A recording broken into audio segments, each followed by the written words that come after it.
لا شريك له وأشهد أن محمدا عبده ورسوله لا نبي ولا رسول بعده اللهم صل وسلم وبارك على حبيبك ورسولك محمد وعلى آله وصحبه ومن سار على نهجه إلى يوم القيامة. Ba'du. Alhamdulillah, syukurillah di siang hari ini kita bisa berjumpa kembali untuk melanjutkan agenda kajian rutin kita. Insyaallah pada pertemuan kali ini kita akan melanjutkan pembahasan mengenai fikih sholat ya. Di pertemuan sebelumnya kita sudah membahas mengenai pertama definisi sholat, kemudian yang kedua adalah dalil pensyariatan sholat, lalu hikmah pensyariatan sholat, juga kemudian yang terakhir kemarin kita bahas hukum orang yang meninggalkan sholat. Pada pertemuan kali ini kita akan melanjutkan pembahasan kita mengenai fikih sholat ini. Kita lanjutkan di bagian syarat-syarat ya, syarat-syarat wajibnya sholat. Kalau beliau menyebutkan di sini adalah fardhiyatuha wa adadu al-faraid, sejarah pensyariatan sholat dan jumlah sholat fardu. Furidatis sholatu lailata al-isra wal mi'raj qabla al-hijra binahwi khamsi sinin. Ya, jadi sholat itu diwajibkan pada malam Isra Mi'raj sebelum hijrah sekitar 5 tahun atau 5 tahun sebelum hijrah. Nah, ini berdasarkan hadis furidat ala nabi sallallahu alaihi wasallam as-shalawatu lailata usriya bihi khamsina thumma nuqisat hatta ju'ilat khamsan thumma nudiya ya Muhammad innahu la yubaddalul qawlu ladayya wa innalaka bihadhil khamsati khamsin. Nah, ini adalah dalil mengenai diwajibkannya sholat atau dalil mengenai pensyariatan sholat ya.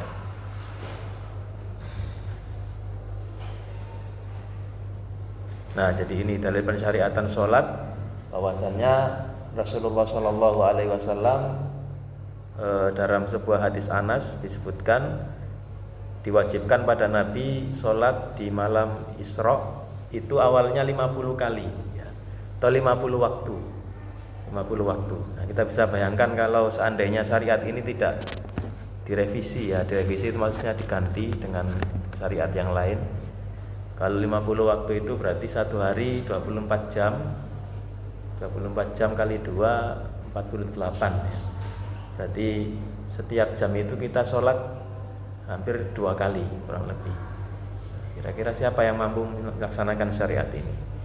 Lalu kalau di hadis lengkapnya itu kan diceritakan bahwa Rasulullah ketika turun itu beliau ketemu dengan Nabi Musa, lalu Nabi Musa ngasih saran bahwa tidak akan sanggup umatmu nanti untuk sholat 50 waktu. Mengapa? Karena Nabi Musa sudah mencoba kepada Bani Israel. Jadi satu hari, satu malam sholat 50 waktu itu sesuatu yang sangat berat. Kemudian dikurangi ya, di peringan 5 kali menjadi 45, di peringan lagi menjadi 40, menjadi 35, menjadi 30, sampai akhirnya menjadi 5 waktu. Itu pun ketika Rasulullah bertemu Nabi Musa ya di langit sana, itu Nabi Musa tetap menyarankan pada Rasulullah untuk minta keringanan, padahal sudah diperingan sampai 5 waktu gitu ya. Akhirnya sebelum Rasulullah minta keringanan lagi, nudia itu ada suara yang menyeru, ya Muhammad innahu la yubaddalul qawlu ladayya wa innalaka bihadhil khamsati khamsin. Wahai Muhammad, sungguh ketetapan Allah itu tidak akan dirubah lagi. Nah, meskipun kamu sholat hanya 5 kali, hanya 5 waktu, tetapi pahalanya itu setara dengan 50 waktu. Nah, ini merupakan salah satu bentuk keutamaan yang sangat besar ya bagi umat Islam, bahwa melaksanakan ibadah yang ringan ya, melaksanakan ibadah yang singkat tetapi pahalanya sangat luar biasa. Nah, ini sejarah pensyariatan sholat. kemudian jumlah sholat fardu atau sebelum ke situ ya. Jadi kalau kita bicara secara lebih lengkap, di awal-awal dakwah Rasulullah itu sebenarnya sudah ada kewajiban sholat itu ya, sudah ada kewajiban sholat, tapi kewajibannya itu belum 5 waktu ya. Jadi ada riwayat yang menyebutkan, ada khilafiyah juga ya sebenarnya. Ini hanya mungkin untuk tambahan pengetahuan bagi kita, ada perbedaan pendapat. Jadi sebelum diwajibkannya sholat 5 waktu itu umat Islam juga wajib ada perintah sholat. Tapi perintah sholatnya itu tidak sama, tidak 5 waktu ya. Ada yang mengatakan bahwa sholat yang wajib itu hanya sholat malam saja 2 rakaat. Ada yang mengatakan sholat siang 2 rakaat, sholat malam 2 rakaat. Ya, intinya sebelumnya sudah ada kewajiban sholat ya, dan jumlah rakaatnya hanya 2 rakaat. Nah, disebutkan di riwayat yang lain bahwa awal kewajiban sholat ya, sebelum turun perintah sholat 5 waktu itu 2 rakaat 2 rakaat. Nah, ketika turun perintah sholat 5 waktu itu, maka bagi seorang mukim itu apa artinya? Orang yang ya, mukim itu berarti lawannya musafir ya. Orang yang tidak safar itu jumlah sholatnya digenapkan menjadi 4 rakaat, sedangkan bagi musafir jumlahnya tetap 2 rakaat. Nah, ini secara pensyariatan sholat.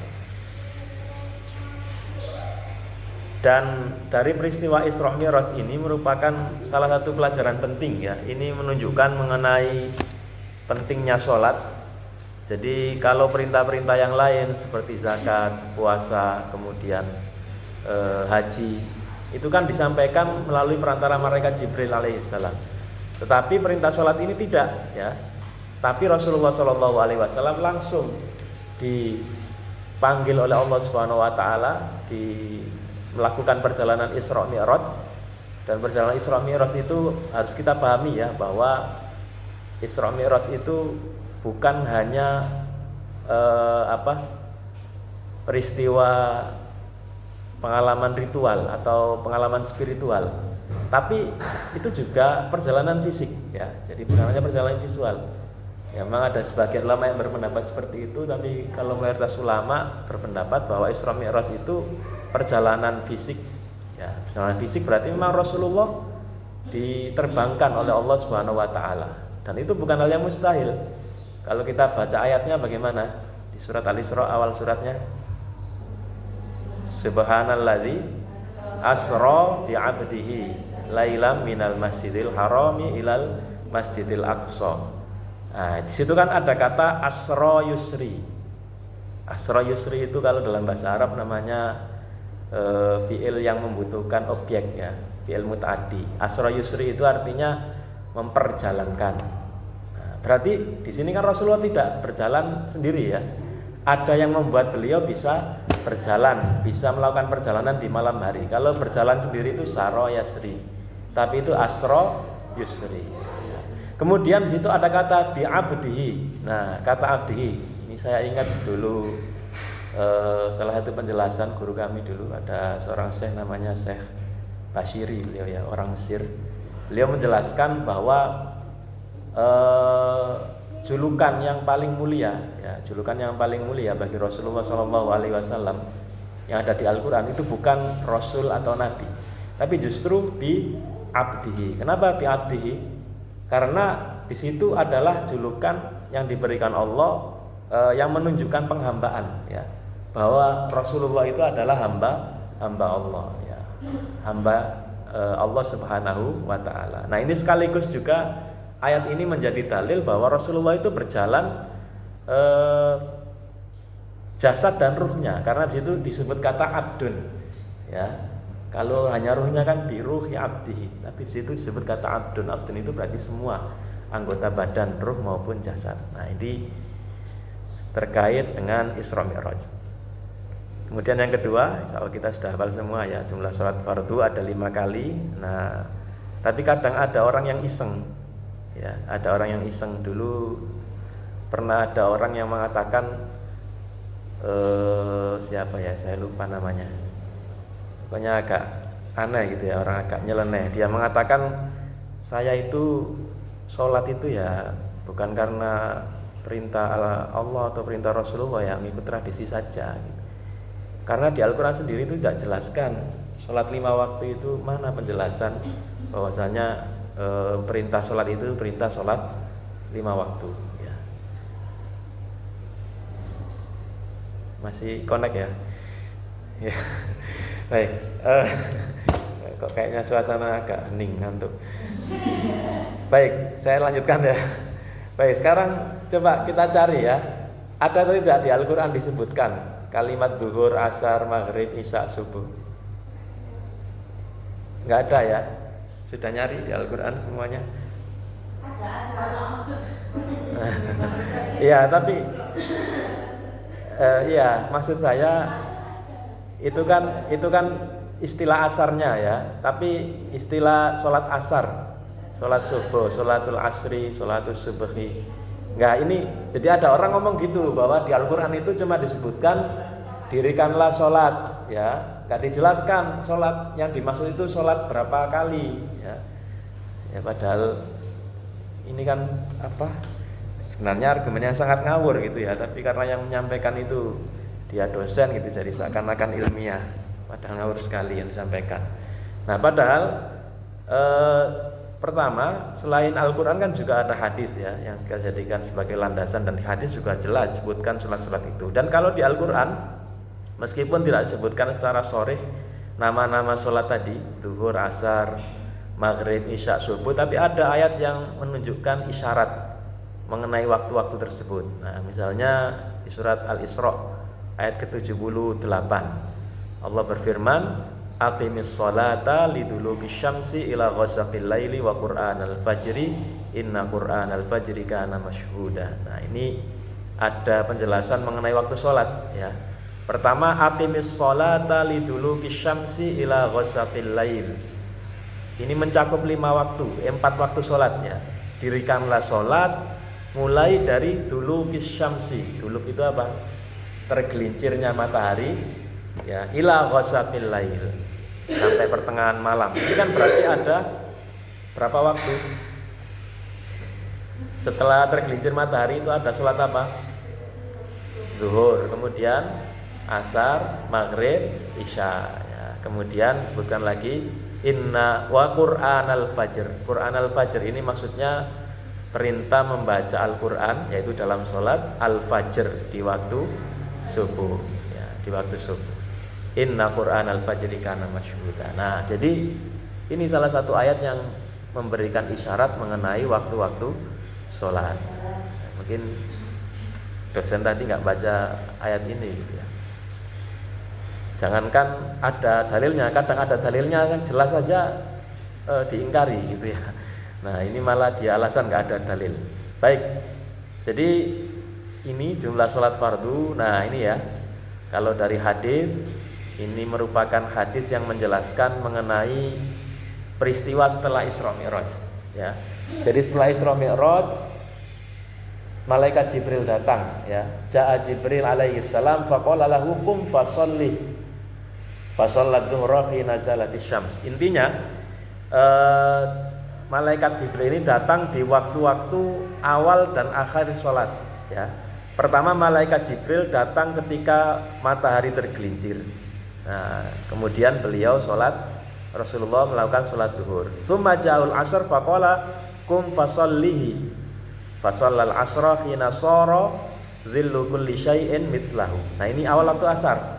Kapan awal waktu asar? Awal waktu asar ini kalau tanda alamnya adalah ketika bayangan benda itu tingginya sama dengan benda tersebut. Jadi misalnya ada yang tingginya 176, bayangannya 176. Ada yang tingginya 160, bayangannya kalau dimeteri 160. Nah, itu pertanda masuk waktu asar. Tsumma ja'ahul maghrib faqala kum fasolli. Fasallal maghrib hina wajabatis syams. Nah, salat maghrib itu ketika matahari tenggelam. Nah, kum fasolli.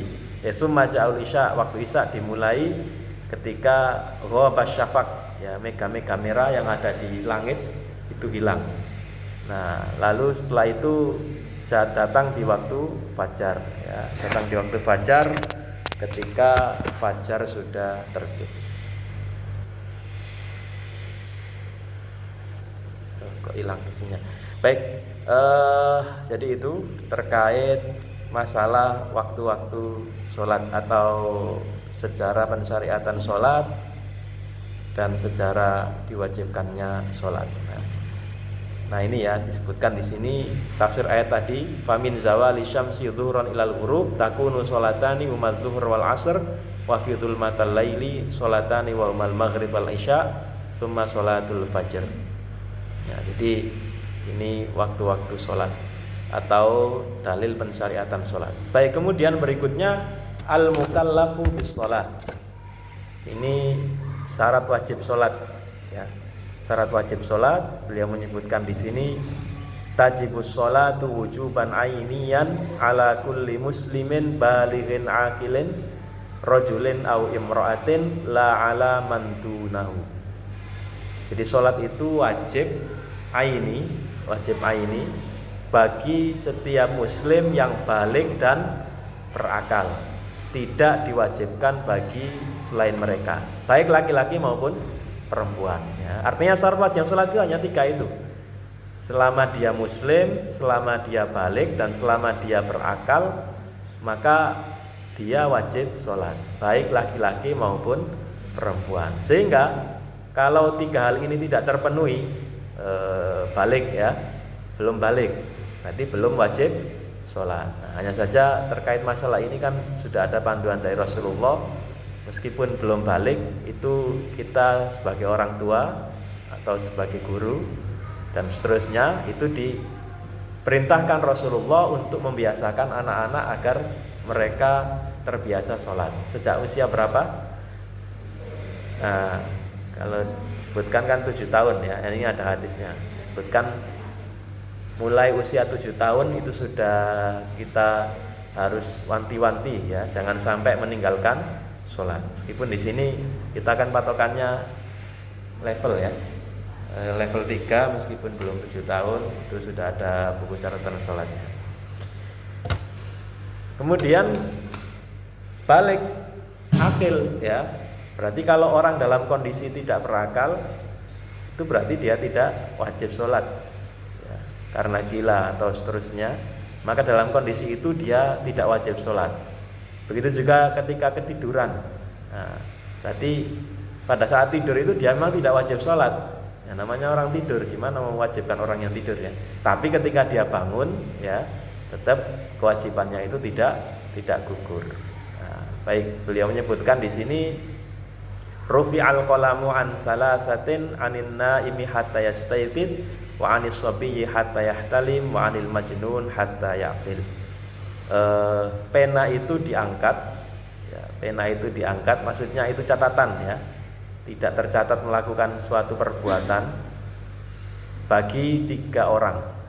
Pertama bagi orang yang tidur sampai dia bangun, bagi anak kecil sampai dia yahtalim itu artinya bagi dia yang sudah balik, dan juga bagi orang gila sampai dia kembali sadar dan kembali berakal. Fala yukallaf wahidun min haula'i amman naimu fali adami wujudi qasdin lahu. Kenapa orang tidur itu kok tidak wajib sholat? Karena orang tidur itu dalam kondisi yang tidak sadarkan diri ya, tidak bisa berniat.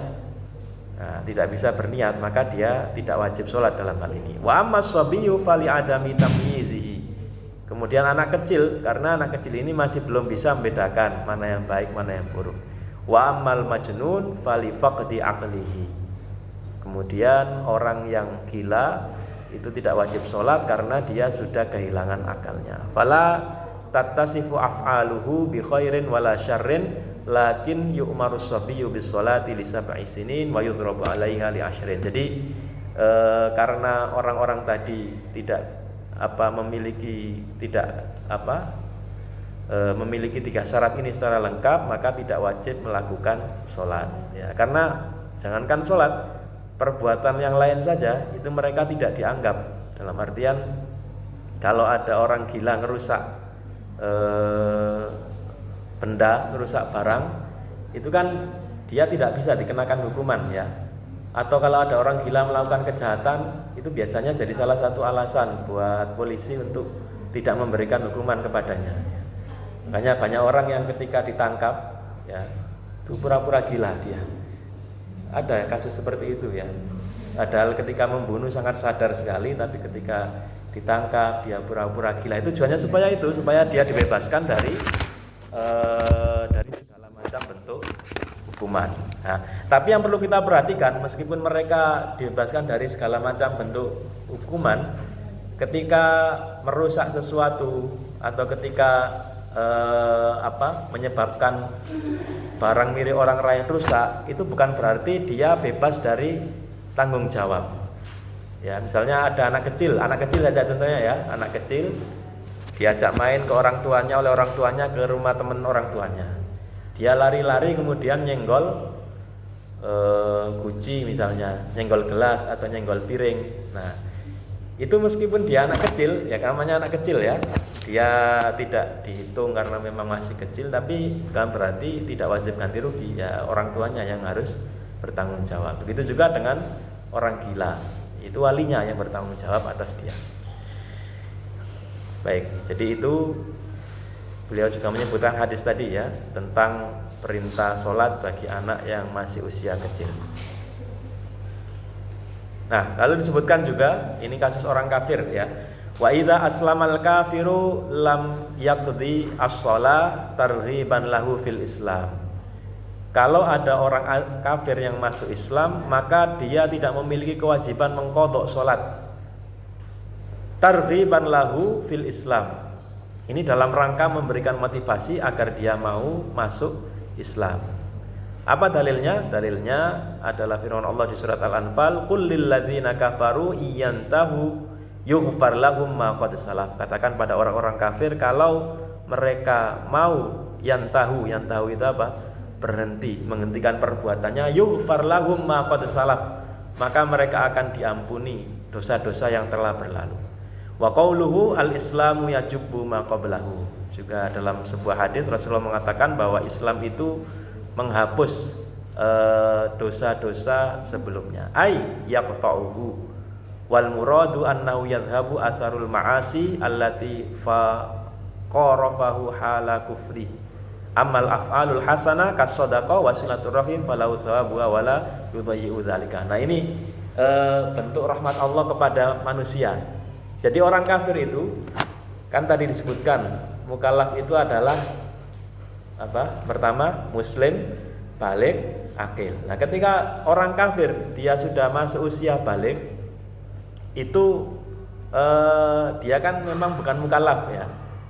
Tapi kemudian ketika dia Islam, misalnya balighnya usia 10 tahun, dia masuk Islamnya usia 25 tahun. Otomatis kan sebelum masuk Islam dia punya masa 15 tahun. Masa sudah baligh ya. Nah, itu kesalahan, dosa ya, termasuk meninggalkan sholat ini itu tidak dihitung, dalam artian tidak perlu mengqadha sholat yang ditinggalkan selama itu, selama dia kafir ya, karena dalilnya yang jelas tadi ya di Al-Quran maupun As-Sunnah. Nah, tetapi yang menarik adalah bagaimana kalau dia melakukan perbuatan baik selama dia sudah balik. Misalnya kafir tapi suka sodako, kafir tapi baik pada orang lain, kafir tapi suka silaturahim. Beliau menyebutkan falahu thawabuha wala yudayyi'u dzalik. Dia mendapatkan pahala ya. Jadi dihitung, meskipun ketika melakukannya dia masih kafir, ketika dia sudah masuk Islam maka pahala-pahala kebaikan yang dia lakukan di masa lalunya itu dihitung, sementara dosanya tidak dihitung. Nah, ini dengan catatan kalau dia kafir kemudian masuk Islam. Bagaimana dengan muslim yang meninggalkan sholat? Apakah kemudian kewajibannya gugur begitu saja? Cukup diganti dengan sholat sunnah, cukup diganti dengan perbuatan-perbuatan baik lainnya, ataukah dia masih punya utang?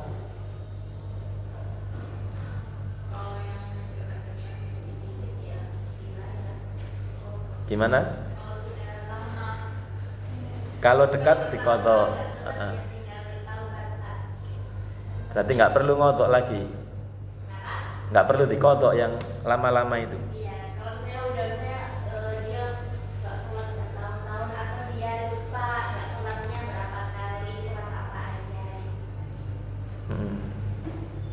Ya, Ada yang lain? Jawaban lain?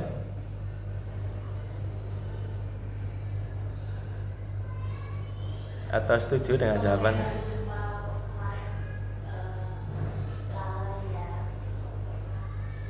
Ya itu kan kasus kalau lupa ya. Kalau lupa kan memang wajib diqadha. Tapi kalau dia meninggalkan dengan sengaja nggak sholat memang. Tapi kemarin sudah kita bahas ya, bahwa hukum orang yang meninggalkan sholat itu kan ada dua macam ya. Kalau menurut jumhur ada yang meninggalkan karena mengingkari kewajiban, ada yang meninggalkannya itu karena dia lupa. Kok lupa apa? Dia males gitu ya. Nggak mau sholat. Ismene wae engko aku apa ini tuh wae aku tobat. Karena ada yang seperti itu ya. Ada yang mazhabnya seperti itu. Nah, itu gimana dengan orang yang seperti itu? Dengan seperti itu, sengaja meninggalkan sholat, sengaja nggak puasa, pokoknya sengaja meninggalkan kewajiban. Tadi kan tadi jawabannya kalau misalnya sedikit ya diqadha ya, tapi kalau misalnya sudah lama ya tidak perlu diqadha, cukup dengan taubat saja. Dalam masalah ini memang ada dua pendapat ya. Ada pendapat pertama seperti yang disampaikan oleh Ustaz Ain tadi. Tapi ini pendapat minoritas ulama ya. Ibnu Taimiyah diantaranya itu beliau berpendapat seperti itu. Jadi kalau meninggalkan sholatnya itu karena sengaja, itu justru tidak bisa diqadha sholat yang ditinggalkan, atau tidak perlu, alasannya karena tidak ada dalil yang jelas. Tapi kalau meninggalkannya karena udzur seperti sakit, kemudian lupa ya, ketiduran, nah itu justru harus diqadha gitu, harus diqadha karena dalilnya kan jelas, ada dalilnya dari hadis, alasannya itu. Tapi kalau menurut mayoritas ulama tidak seperti itu ya. Menurut mayoritas ulama wong ya, istilah bahasa kaminya gitu ya, wong meninggalkan sholat dengan atau meninggalkan sholat karena udzur saja wajib diqadha, apalagi ketika meninggalkan sholat dengan sengaja. Jadi kalau dalam usul fikih itu namanya qiyas ya, dikiaskan. Wong begitu saja begini apalagi begitu gitu ya. Wong begitu saja wajib apalagi yang begini. Nah, itu dalil dari mayoritas ulama. Sehingga solusinya ya kita coba ngambil pendapat yang ketat gitu ya kalau untuk diri kita sendiri. Atau kalau orang lain bisa diterapkan ya diterapkan. Ya, sehingga kasusnya kalau ada orang yang selama hidupnya ya, selama balik sampai dia dewasa, dia sangat jarang sekali sholat, ya tetap utangnya itu tidak gugur gitu ya maksudnya. Ibarat orang utang, saya utang misalnya, saya punya utang 1 juta, jatuh temponya tanggal 14 besok. Tanggal 14 saya nggak bisa nyaur, apa kemudian utang saya gugur? Kan enggak ya, yaitu analoginya seperti itu, analoginya ya, itu utang pada manusia, apalagi ini utang kepada Allah Subhanahu wa taala. Bagaimana kasusnya kalau memang tadi tidak pernah meninggalkan atau tidak pernah sholat sejak lama bertahun-tahun, ya dikira-kira saja gitu ya. Kalau pengen selain taubat, selain diganti dengan perbuatan baik yang lain, ya sholat-sholat yang ditinggalkan itu diperkirakan saja berapa tahun tidak sholat, kemudian diqadha. Cara qadhanya pun juga tidak harus langsung satu kali ya, sekali duduk ya, bisa setiap kali sholat setelah zuhur misalnya qadha 1, disil 2, kalau perlu punya catatan dan lain sebagainya. Nah, ini kalau teknis qadhanya bisa dengan cara seperti itu ya. Ini pendapat dari mayoritas ulama. Jadi itu mengenai tadi ya, kasus orang yang lama tidak sholat karena memang sholat itu merupakan kewajiban ya, seorang mukallaf yang muslim, balik dan akil. Baik, terakhir beliau menyebutkan auqatus shalah ya. Nah, di sini auqatus shalah, waktu sholat. Atau sebelum saya lanjut ada pertanyaan?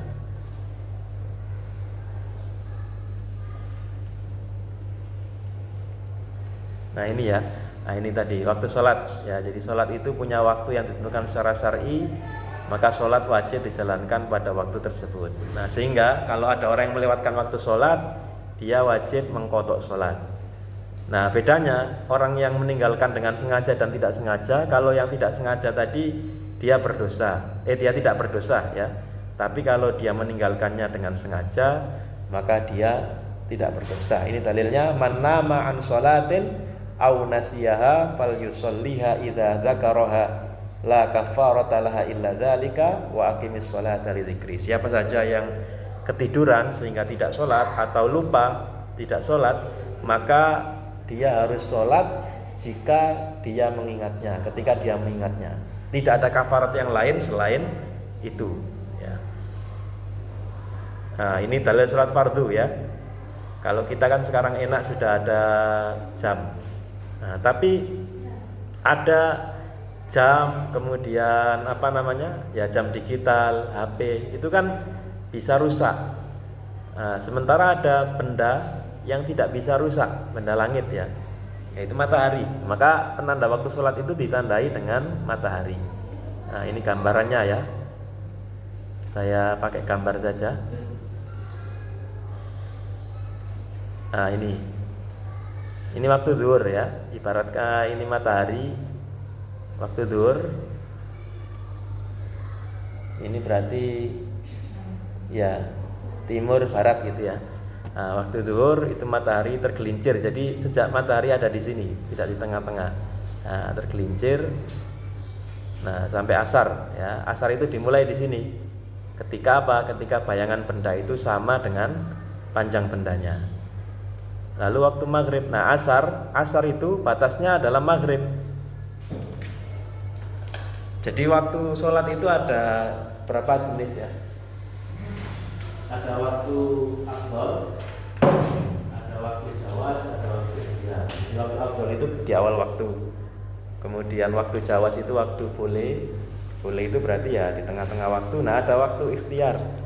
Ikhtiar itu waktu di akhir-akhir. Jadi sholat asar itu masih bolehkan sampai menjelang maghrib ya. Tapi ya jangan dibiasakan sampai kayak gitu terus. Ya.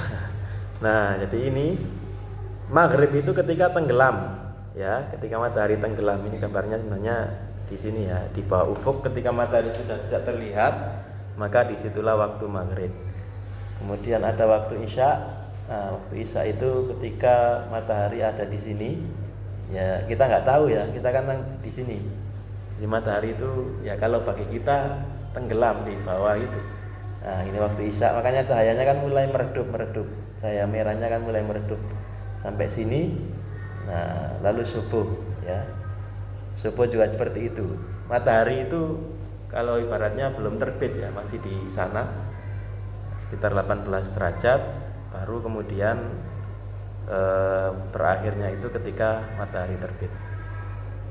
Nah, ini bayangan atau gambaran dari waktu-waktu sholat yang itu semua berdasarkan waktu peredaran matahari. Nah, yang agak problem, kita kan memang hidup di daerah normal. Yang agak problem itu ada daerah-daerah tertentu di bumi itu, di bulan-bulan tertentu, itu yang setiap tahun siang terus.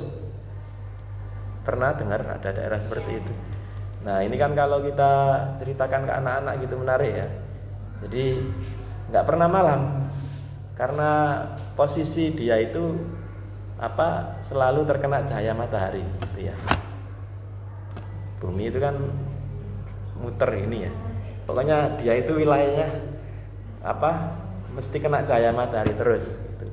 Nah, ada juga daerah-daerah tertentu yang setiap tahun itu malam 24 jam. Nah, gimana waktu sholatnya?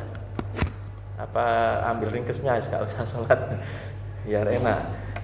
Kan sulit menentukan. Ya, bukan hanya sholat, puasa juga seperti itu. Gimana puasanya? Kalau malam terus kan berarti ya nggak usah puasa, buka sahur terus. Nah, itu saya juga pernah nanya ke salah satu, ada di ITS itu namanya Profesor Guspur, namanya Agus Purwanto. Beliau jawabnya ya diperkirakan gitu aja. Diperkirakan dengan waktu daerah terdekat yang punya waktu siang dan malam, ya punya waktu siang dan malam masih normal. Nah, di kitab Fikih Islam Yadiladu, Syekh Wabajaili juga menjelaskan kalau daerah-daerah yang nggak normal seperti itu, patokan waktunya itu patokan daerah yang terdekat atau patokan waktu Makkah dan Madinah ya waktunya. Karena berat sekali ya. Ada yang memang 24 jam, ada yang siangnya itu selama 22 jam atau 21 jam. Nah kan berarti puasanya selama itu sangat berat sekali. Nah makanya ada pendapat seperti itu, diperkirakan sesuai waktu terdekat. Baik, saya rasa itu dulu apa yang bisa saya sampaikan di kesempatan kali ini. Masih ada waktu 8 menit belum saya akhiri, barangkali ada yang didiskusikan, silakan.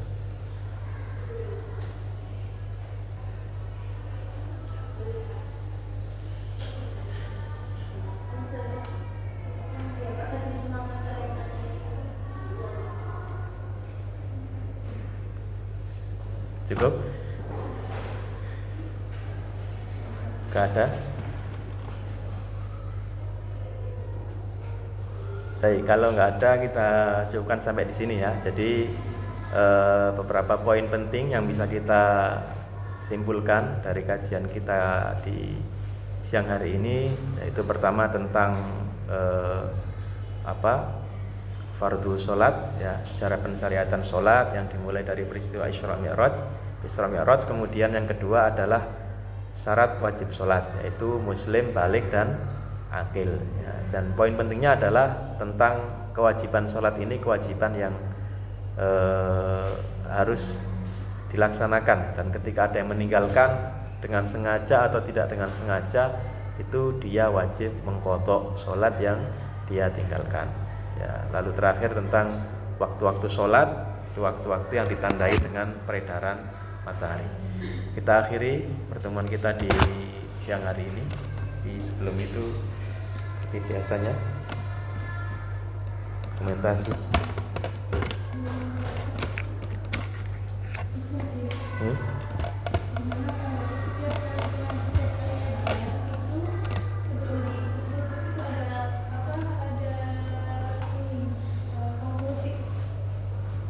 Ya, konklusi.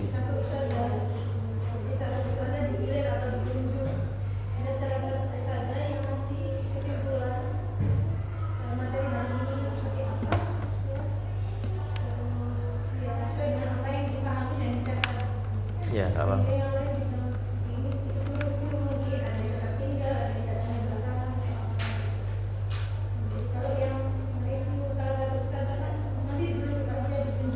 Dikocok.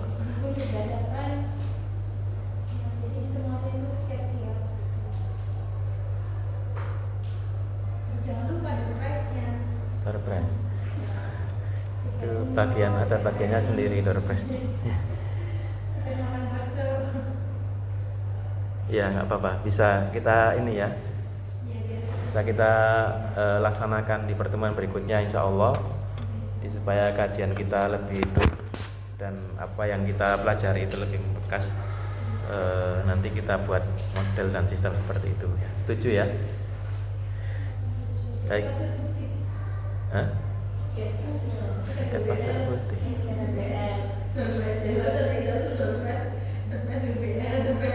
Pemarahnya. Kita akhiri pertemuan kita di malam hari ini atau siang hari ini dengan baca doa kafaratul majlis. Subhanakallahumma bihamdika asyhadu an la ilaha illa anta astaghfiruka wa atubu ilaik. Allahumma fa'na bima 'allamtana wa 'allimna ma yanfa'una warzuqna ilman yanfa'una. Sallallahu ala nabiyyina Muhammad. Wassalamualaikum warahmatullahi wabarakatuh.